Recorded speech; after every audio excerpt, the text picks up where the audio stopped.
can't talk about the major league team anymore. And good thing is, I don't have to, because this is minor league news and brews. I'm your host, Craig Toth, talking about everything around the Pirates minor league system and giving you some beer reviews at the end of the show. The FCL season has concluded. The Pirates fell just short. But here to talk about it, bringing back returning guest, I don't know how many times this is right now. Let's call it, I don't know, 6 or 7. Can't wait until it's 100. Good friend of the show, Eric Garfield at Eric Birdland. Eric, how you doing today, brother? I'm doing great, Craig. Thanks for having me on. I look forward to a discussion where we can summarize the Pirates FCL team and season. They were really, really very, very good. And they were I believe in the beginning of the season, one of the times that we talked, that they were pretty much, it's like, I don't know who's actually going to beat this team. Came back down to earth a little bit, got hot again at the end of the season, ended up making it to the finals, got swept in the 2 games to the Tigers FCL team. But, I mean, to even get to that point, obviously you have some good players. And before we jumped on here, you were saying, the Pirates probably had, one of the best. Talk to us about who you were thinking about when we were talking before the show. My FCL MVP would be the infielder Yordani De Los Santos. He played a lot. I mean, he played just about every inning, every important inning of every game. He led the team. His stats, his counting stats were really outstanding. He was a league leader in a lot of offensive categories and really like the ones that portend good decisions as well as good physical strength, high in home runs, high in extra base hits, high in on base, a little high in strikeouts, but really just an impact player in every way. The thing that made him the MVP, because there were a lot of high tier performers and stat getters in the league, was how much of a leader he was, how much he was the voice of the team. He was like the pulse of the team. He was the best player, but he was also the best, loudest teammate. He didn't get down. He didn't sulk. He always was there for the high fives or talking to the pitchers when they were messed up. Always the loudest voice in the infield after the pitch, like lobbying for it to be a strike. So really, his level of maturity went way up, and that was the reason that he was sent back to this league. Yeah, and it's getting that those younger players, as we know, his time up in Bradenton prior to this, wasn't what Pirates fans or Pirates minor league fans were hoping from him. But to see him go back down and to hear the things that you're saying, really showing kind of some maturity, which for his age is a great thing to see. I really like that stuff from him. A very electric player. Another guy who has come up to Bradenton and is on what I think it's either a 6 or a 7 game hit streak at this point in time. I think it's 6 game hit streak. 6. Mr. Johnny Severino. Talk about Johnny a little bit here. Okay, so he was there for the very end of last year, and the whole time with Yordani this year. So he was one of the guys that being next to Yordani in the dugout, on the infield, in the dirt, running off the field together, turning double plays, getting outs together, throwing the ball around the horn. He was someone that kind of came out of his shell as a guy. He wasn't quiet, he wasn't sullen, he wasn't to himself. He was a regular part of dugout discourse, and he became a Pirate when last year he was just a return player in a trade. Plus, his skills are outstanding. He was the FCL leader in home runs. He had 10. They were all over the fence. Sometimes in the FCL, they're not.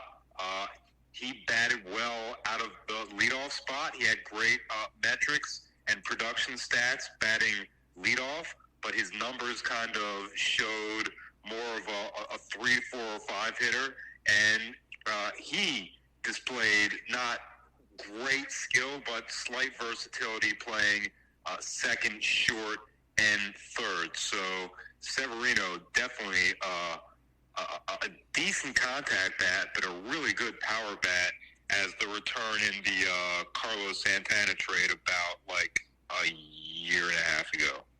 Yeah, it's definitely, I mean, those are good things to hear because, I mean, a lot of the times when those types of trades are made, it's called the lottery ticket, and you don't know what type of player that you're getting. But I mean, I think that we did know in Severino that there was, that potential kind of within him. So it's good to see, that type of stuff coming out. Is there anybody else, on the offensive side with the bat and maybe like the defensive side, I guess, a little bit with the glove, that kind of stuck out to you, aside from the obvious ones in De Los Santos and Severino?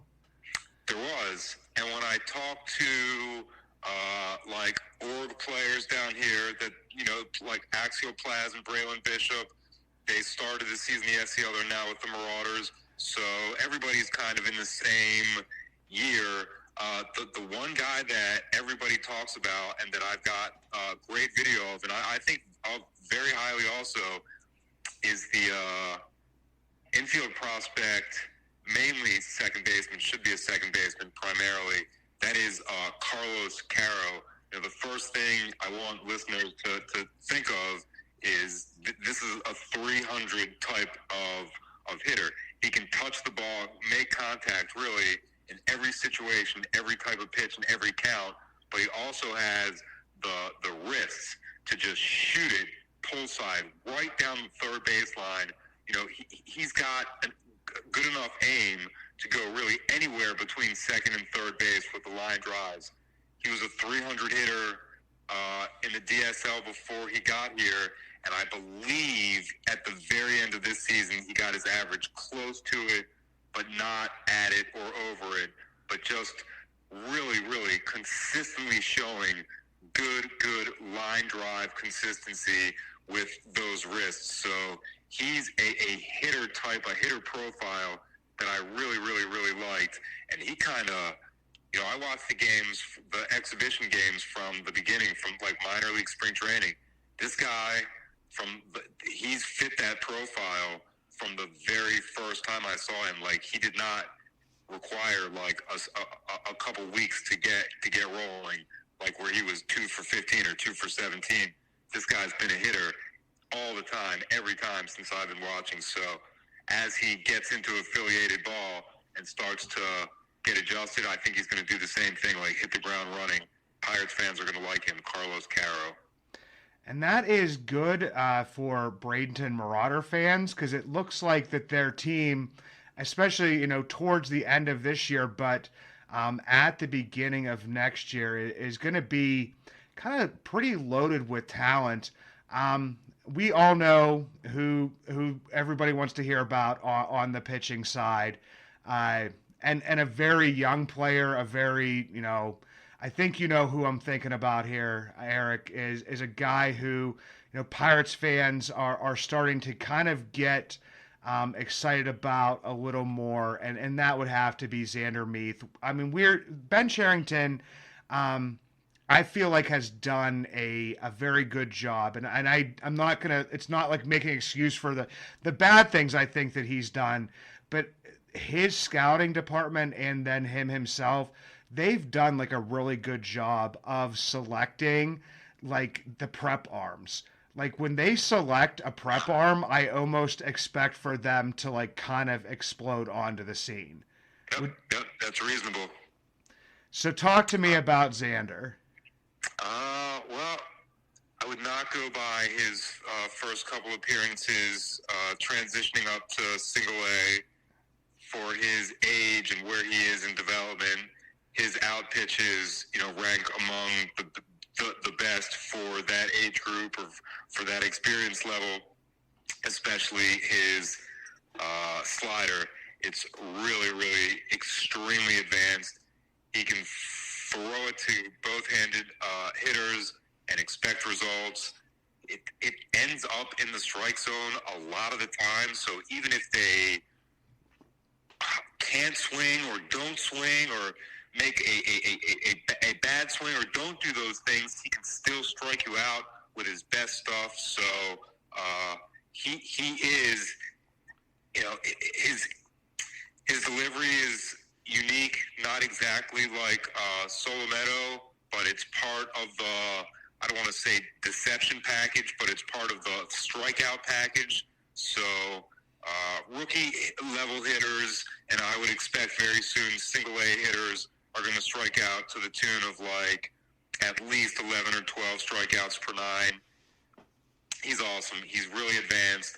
And for the very beginning, the Pirates play the Orioles in the FCL this past season, every Friday and every single Saturday for 1, 2, 3, 4, 5, 6, 7, 8, 9, 10, 11, 12, 13 weeks.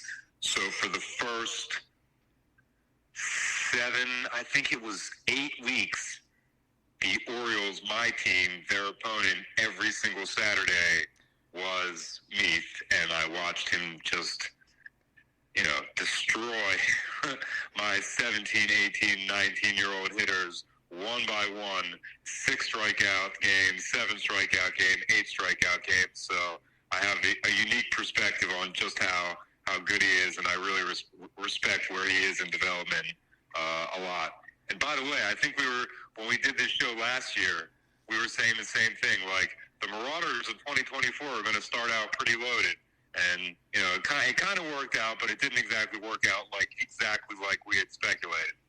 No, it definitely didn't. I thought that there would be some guys that would get the bump up to the Marauders and would be there the whole season, just different stuff. And then Right.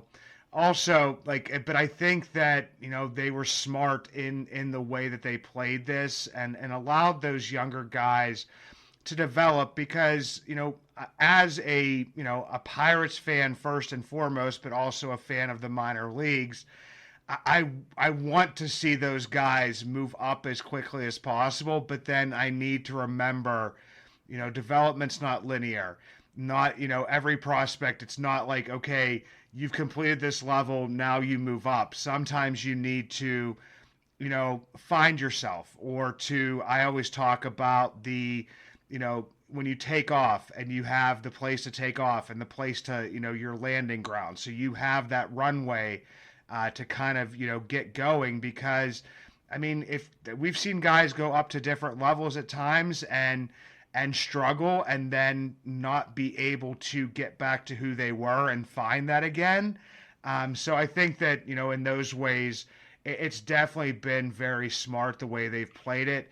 But was there any other guys on the mound that kind of really stuck out to you when you were watching them possibly mowing down your team or another team? Yeah, Matoma. Matoma was really awesome. I actually would think that he would the Pirates will find a role for him. It'll probably be bullpen, short usage, potentially high leverage, but I'd expect him to rise through the system maybe even faster than Meath. That's the pitcher from I believe it is Uganda. Yes. Right. So Matoma's he's not tall. I want to say between 5'9" and 5'10", and also not I would not say it's certainly athletic, but not muscular just yet. But his delivery and getting into it, I mean, the athletic aspect of him is he repeats his delivery, it is exactly the same every single time, and he gets a lot of burst and push out of not a lot of movement wasted or utilized. So he's a little burst athlete that I believe he got it up to 98.7 or 98.9, which a lot of people would call 99. So they used him in just about every single role you can use someone who does not accumulate a lot of innings at the end. And they asked him to get hot in the playoffs. In a playoff game they were losing. I don't think it was laid out that he was in the plans to pitch that day, but get hot, and he did not have his best outing in that game. So that's, he provided some measurables and some data, but Matoma is really, really, for a pitching program and a developmental program, I mean, kind of big hands, so maybe you could teach him other pitches, so he really presents a lot to work with. And really, from what I saw, I saw just about all of his career, all of it is very, very positive. Yeah, it's just a very exciting, number one, a very exciting and cool story. But to have him, kind of also perform as well as he is, I think I read something at some point in time that the Dodgers are actually the first ones that put an academy in Uganda. So no matter what anybody says, I'm going to tell them that we stole him away from the Dodgers. But that's just the way I'm going to roll with it. That's what you were going to say, actually. What's that? That's what I thought you were going to say. Yeah, absolutely, man. That's because I definitely read up on that and saw some stuff. But before we get to another thing that we had talked about before the show that I know that, as an Orioles guy and an Orioles prospect guy that, we're going to want to talk about. But I can't, gloss over, what's going on with the Marauders either.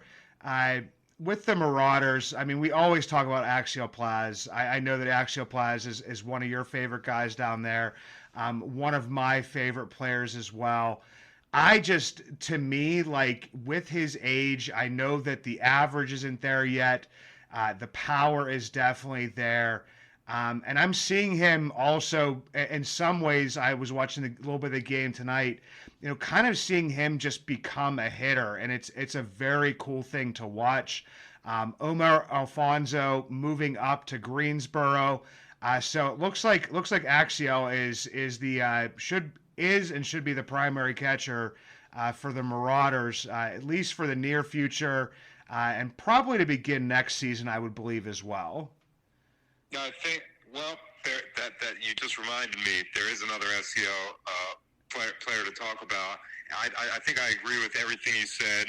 I believe there are 4 series remaining after this one finishes up. So, the Marauders are probably a little bit better defensively when Plaz doesn't have to catch every single game and can play first.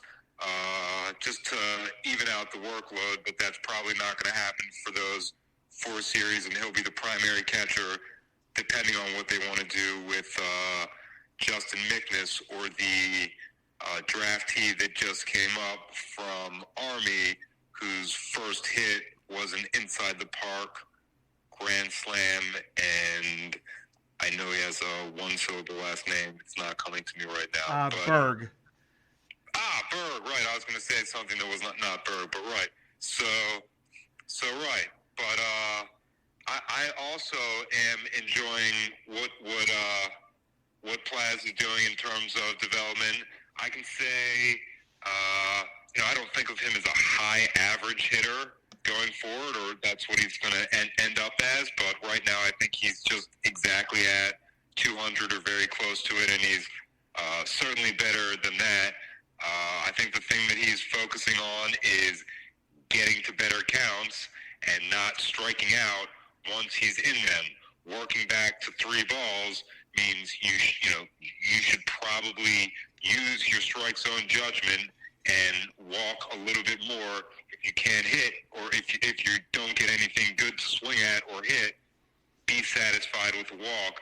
That will improve all your counting stats, especially we want you to drive in runs and bat fourth, but, batting 200 is just really, you're in near a range of not helping the team.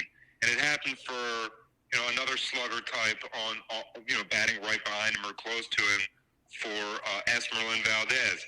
It took him a while to realize what getting to a good count and doing something positive in it required, and now his batting average is in the, middle or higher 200s as opposed to the lower 200s. By the way, Valdez is leading the Florida State League in home runs, so he hasn't sacrificed any of his better tool, his best tool, power. So perhaps that's a developmental track that Plaz can be on next year. I think you're right, Craig. I think he's going to start at Bradenton also next year. But another really good hitter on the FCL team and an outstanding defender at catcher is Richard Ramirez. There were, Ellis Cuevas, Fernando Piguero, Edwin Amparo. The Orioles had three guys who ended up with 30 steals, and they had long streaks of not being thrown out, stealing for a long time. Ramirez was the first guy who threw out all of them. So really, this is an explosive defensive catcher. He's a defensive catcher first. That's his carrying tool, but he also batted fourth or fifth and had really great counting stats and was an extremely tough out. In fact, I kind of think he made Luke Shearer a corner or first base or an outfielder. Those two were in competition to see who was going to stick at catcher, and Ramirez won it and is a full catcher. And that's why I come to you, Eric. That's why I come to you, man, because you pull this stuff out that, I feel like Ramirez is a guy that maybe flew under some people's radar a little bit just because. A little bit. Yeah, just because, with, De Los Santos, Severino, Caro, Meath, Matoma, the guys that you had already mentioned. But to give you a little bit of time to talk about this last guy, everyone is probably going to want to hear, because they know that you're Eric Birdland, they know that you're an Orioles fan, so they're going to kind of want to know what we're getting here in Billy Cook. Everybody obviously always looks at the person's age, and when a player doesn't make it up by 23, 24, I feel like that a lot of major league fans kind of start to overreact about that. Billy Cook is 25, but talk to me a little bit about what the Pirates got back in Billy Cook. Okay, this won't even come from me. This comes from Orioles players, minor league players, like the contemporaries of Billy Cook, who I've communicated with over the years. He was drafted in a time where I'm somewhat close to the players, and I watch a lot of their practices in March or February. But not the one thing, but the things that came back when talking about Billy Cook is, hey, don't be surprised if when the call-ups start to happen, he's included. Or don't forget about Billy Cook behind the big names. All the players seem to talk about who's good at this, who does this. But everybody agreed that there is nothing that Billy Cook didn't do well or positively. He's a team helper overall and a team hurter in no ways. I guess developmentally, the best thing that he did, he got his, he hit for power, he hit enough power. He started to steal bases. I think he had 30 last year, and he's in the higher teams when he got traded this year. So he's fast. He demonstrated a little bit of versatility, but his walk rate was almost in the, you're not walking at all range, middle single digits, 6% or 7%.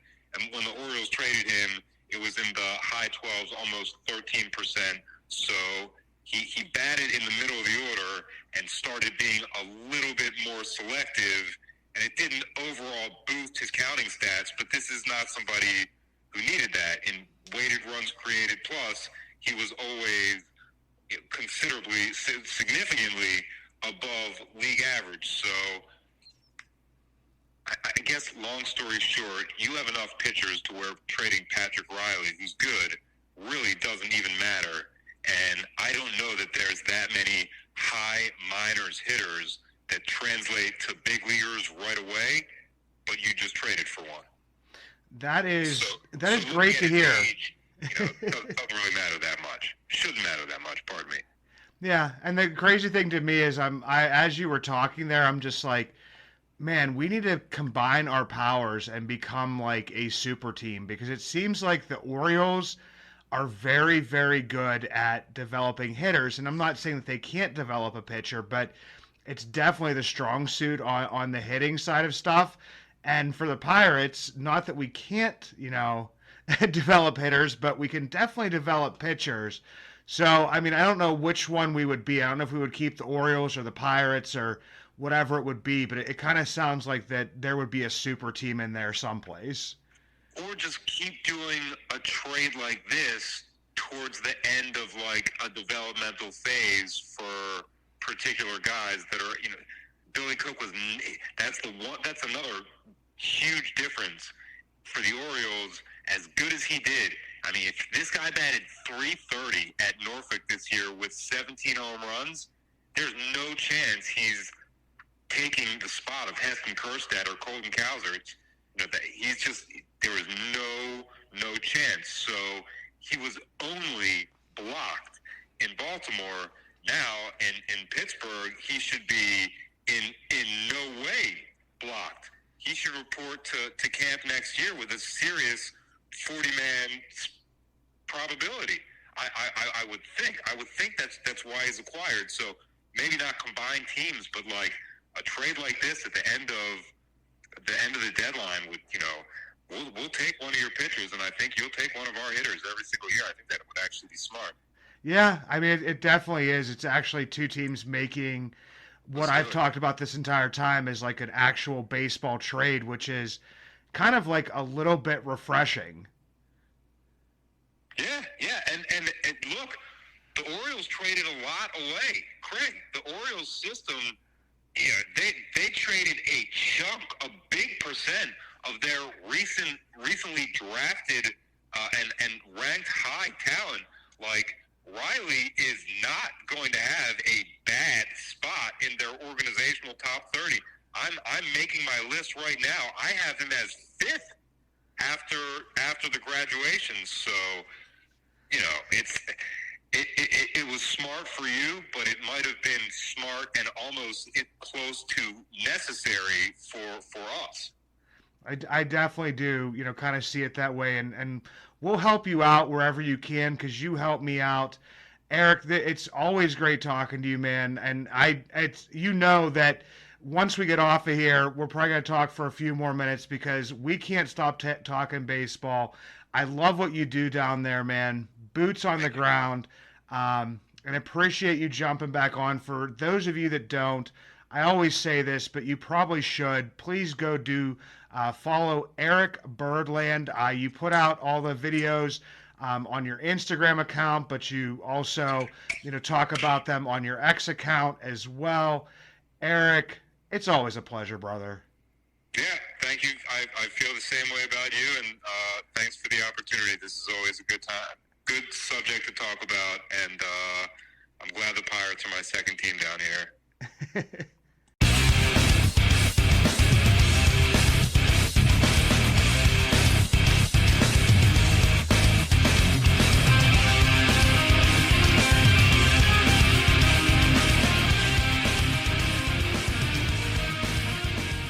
While since I've done a top 5 Pirates prospect performers. Went on vacation last week, but in the episode prior to that, sat down with JT Toth from Draft Nation. went over their top 15, the updated top 15 over there. So go read that article. Go back and listen to that podcast episode. And then when I was down in would be Surfside Beach, South Myrtle Beach, didn't record a minor league news and brews. Did a little bit of a recap of the trade deadline with at Pirate Takes. Go back and listen to that episode as well. Did get to see a Pirates minor league game on the way down to vacation. Stopped off in Greensboro and got to see one of the top 5 guys here, Alessandro Urkerlani. I would like to claim him as an Italian brother, but cannot do that. He is actually from San Marino, 20 years old, has been used a lot in a long relief role, going about 3 or 4 innings pitched. Has started some games, but for the most part, recently has been doing those long relief roles. His last outing on August 7th, 4 innings pitched, 2 hits, 1 earned run, 1 base on ball, 7 Ks since June 1st. A 174 ERA, 31 innings pitched, a 0.87 whip, 45 Ks, 9 base on balls. Number 2, a guy who I just missed, had been promoted to Double-A Altoona before I stopped off in Greensboro. He's been in the top 5 here before. That's Nick Camillo. Nick Camillo in his time with the Grasshoppers /293, 419, 619, 17 home runs, 25.6% K rate to 17% base on balls. He's only been in Altoona for 16 games. The average has miraculously stayed the same, 293. The on-base 379, 448, slugging a couple home runs, 19.7% K rate, 12.1% base on ball rate. Very small sample size. The former Rutgers catcher, now primarily a first baseman and DH. Number 3, Thomas Harrington. Not the greatest debut in AAA, but he did receive the promotion. Went 5 2/3, 6 hits, 5 earned runs, 1 home run. The one thing that he doesn't do is he doesn't walk anybody really. 1 base on ball, 4 Ks. Most of this for the top 5 Pirates prospect performers is what got him to AAA and what I still believe that he will do in his time with the Indianapolis Indians. Number 4, cheating a little bit here, just going to knock 2 guys together here. I had Eric Garfield on talking about Billy Cook, and then also a little bit of Nick York, the 2 newly acquired guys. To go with what Billy Cook did in his time in AAA Norfolk before coming over to the Pirates and the Indianapolis Indians, 304 plate appearances, 279, 372, 485, 11 home runs, the 22.7% K rate, and as Eric said, the base on ball rate is up over 10 at 11.2%. Nick York, he actually had better numbers in AAA than he did in AA before his promotion earlier this season. In AAA, 310, 408, 490, 6 home runs. Since those guys have come over to Indianapolis at the time of this recording this on Friday afternoon, they have combined for 8 doubles, and Billy Cook has added a home run. So really good for them. And I had written this name down before Eric even brought him up. Esmerlin Valdez is number 5 on this list, 20 years old. As Eric said, leading the Florida State League in home runs with 17. He has the .816 OPS, a 132 WRC plus, playing left field, right field, DH. Can play a little bit of first base as well, But those are your top 5 Pirates prospect performers for probably about the last couple of weeks here or so. A pitcher of beer, a pitcher of beer, let's order another pitcher of beer. That pitcher of beer should come over here. I love that pitcher of beer. Did a little bit of craft beer tasting while I was down in Surfside Beach, South Myrtle Beach, with the brother-in-law. Did some golfing, went out to some dinners with the family, was trying a bunch of beers down there, but before I left, went out with my wife for her birthday and got to try some local beers. So for the next probably approximately 4 weeks here, I've got all my beers lined up from what I drank that night, as well as all of the beers that I tasted on vacation. The first one, local beer. It is from Jeanette, Pennsylvania. It's Sobel's Obscure. That's a crazy word. Sobel's Obscure.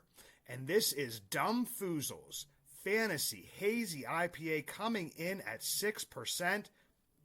Give that one a 425, knock it down to 375. And then from Trails to Ales Brewing, the Twisted Trail IPA coming in at 6.5%. Give that one a 425 as well, knock it down to 375. As I said, the first stop on the trip, First National Bank Field, home of the Greensboro Grasshoppers. Brother-in-law and I tried each of these. The first one we had was from Appalachian Mountain Brewing, their Boone Creek Blonde, coming in at 4.7%. Give that one a 400, knock it up to 425. The Wicked Weed. I've had a couple of the Wicked Weeds before. I believe it might have been last year when I was down in Tennessee on vacation there at the Tennessee Smokies game. They had 2 on tap from Wicked Weed. And the first one is the Perny IPA, coming in at 7.3%. Give that one a 400, knock it down to 350. And the one that I really like, the Perny Haze, the Hazer they call it, coming in at 6.3%. Give that one a 475, knock it down to 425. Until next time, everyone, let's go Indians, let's go Curve, let's go Hoppers, and let's go Bradenton Marauders.